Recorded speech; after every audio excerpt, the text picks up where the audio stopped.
I know you're all thinking and about the same thing. Not a great day in the United States of America by far. An awful, awful day, a sad night, a dark day in our history in what took place. Now, 2021 now starting much like 2020, where we had a protest today down in Washington. Let's take a look at some of the video from earlier today.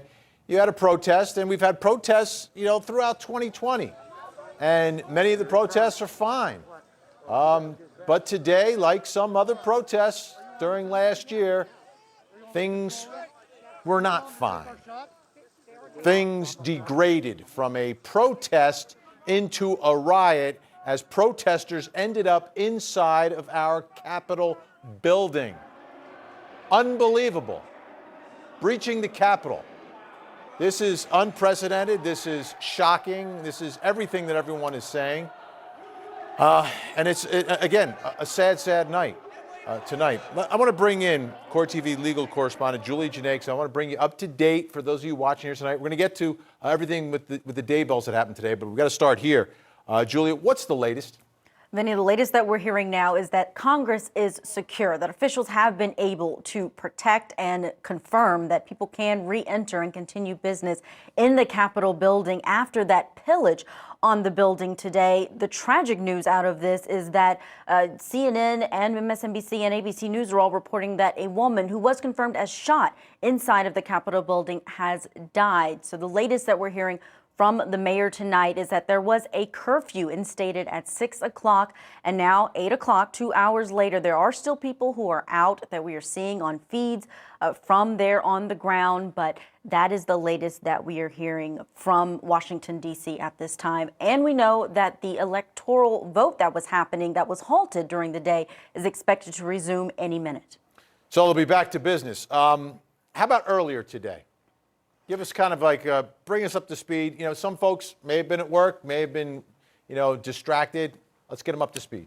Right. We all were likely doing other things when our attention was caught by what was going on around 2 o'clock today, when the protests were really gaining steam around the Capitol building. And then around 2:30 is when that breach happened, when those protesters were able to push past Capitol Police, who had tried to set up a perimeter to keep them outside. They were able to push past them, gaining entrance through one of the doors. And we could see on the feed from inside the building where the legislators were handling that electoral vote count and certification, that things were halted and everyone was told to get down, get inside, stay on the ground. We see some dramatic footage and images from inside the building of those protesters clashing with the police, with the legislators and the people who work inside that building, cowering behind doors, not knowing what would happen. So a lot of drama happening at the Capitol building today.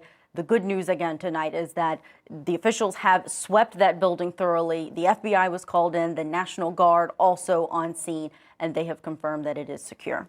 Yeah, it's unreal that the breach occurred. I mean, many folks are thinking, okay, Congress is in session. There's, hundreds and thousands of people in town protesting.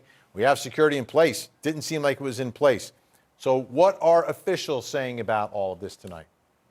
Again, the mayor condemning this, saying that this is not what they can tolerate in their city. The chief of the Metropolitan Police Department there saying that they are prepared to handle First Amendment events, that they regularly handle protests. But this was, quote, something that was outside the bounds of what they typically see. The National Guard was deployed at full 100% mobility is what they characterized it at around 3 o'clock. To handle what was happening. About 1,100 people were deployed for that.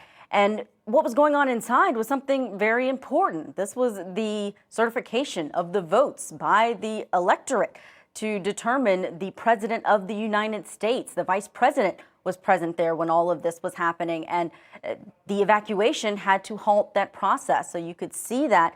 But we also heard those calls from leaders of our country calling on the president to make a comment to these protesters. Take a listen to what he did say several hours after this happened, and also what we heard from President-elect Joe Biden. You have to go home now. We have to have peace. We have to have law and order. We have to respect our great people in law and order. We don't want anybody hurt. What we're seeing are a small number of extremists dedicated to lawlessness. This is not dissent. It's disorder. It's chaos. It borders on sedition. And it must end now. The rhetoric surrounding this has become so critical now. We're just learning reports that the president who put out that message that you see that we just played, that was a video that was not on live TV. That was a video that he posted to his Twitter account. But in it, he also made statements about the election and about fraud that he has alleged has happened. We're just learning that Twitter has suspended the account of the president for the next 12 hours, not allowing him to post any tweets, which we know he tweets regularly, many times a day typically. Also noticed today that important video that he put up was actually not able to be shared or retweeted because of the claims that were made. Twitter flagging it, saying that it has a risk of violence that is attached to it. So some serious measures being taken by the social media giant here after this chaos in Washington. So the bottom line is tonight we believe that they'll get back to what they were doing prior to the breach of the Capitol. It's been swept. It's been cleaned out. They got everybody out. And now they'll get back to work tonight. So they'll finish what they started. That's exactly right. Several leaders from both sides have said it was very important for them to resume tonight, even though they have 5 days to finish this count and certification. But they wanted to make sure there was a message that democracy cannot be taken over by mob justice, and that tonight they wanted to get back to business to show that they are resilient and that they will continue regardless of what happens by outside people. All right. Court TV legal correspondent Julie Janae, she'll be staying on top of this for the rest of the program tonight. In the meantime, what exactly is happening in Washington, D.C. right now? Joining us live from Washington, D.C., CNN News Source reporter Whitney Wild is with us. Whitney, what's happening on the ground right now? I mean, we're hearing that the Capitol is safe, but how about the rest of D.C.? How many people are left milling about? It's really a dramatic split screen because, as you point out, inside the Hill, the business is resuming. Outside the Hill, there are still protesters who are perhaps trying to retake the Hill. We don't know what's in their minds, but we know that they know there was a curfew at 6 o'clock and they are not abiding by that. So there are still handfuls of protesters outside of the Capitol Hill grounds. Police in full riot gear are basically walking shoulder to shoulder, physically pushing these protesters out. So we'll see if they have to use any more, I guess, robust means to try to clear out these protesters. But for now, mostly what it looks like is protesters are leaving on their own accord, and police are actually physically creating a barrier that's pushing them back. But there's a lot to be seen, and these events can change dramatically as the night continues on. Do we have any idea of the numbers of people that were there today, the numbers that are still there, the number of people who made their way and breached and got inside the Capitol?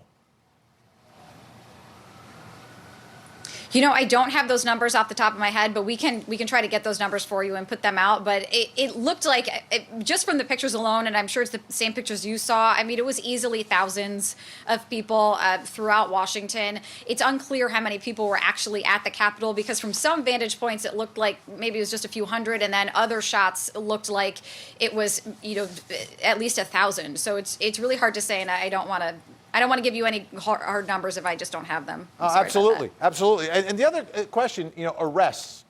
Were people being detained and arrested, or was it just a matter of police just trying to secure everything?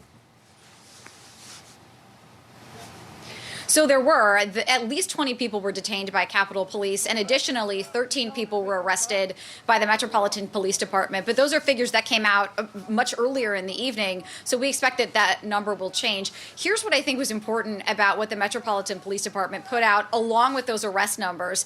They said that there were so many weapons recovered. So even though there was violence, a woman lost her life today on the Capitol Hill grounds. Multiple police officers were injured. This could have been much worse there could have been much more bloodshed. And that is really, underscores the severity of the situation today, but also, fortunately, apparently perhaps the restraint by some people and the quickness with which the Metropolitan Police Department were able to find people who were maybe predisposed to violence and get those weapons away from them quickly. All right, Whitney Weil joining us live in D.C. tonight. Appreciate it. Thank you so much.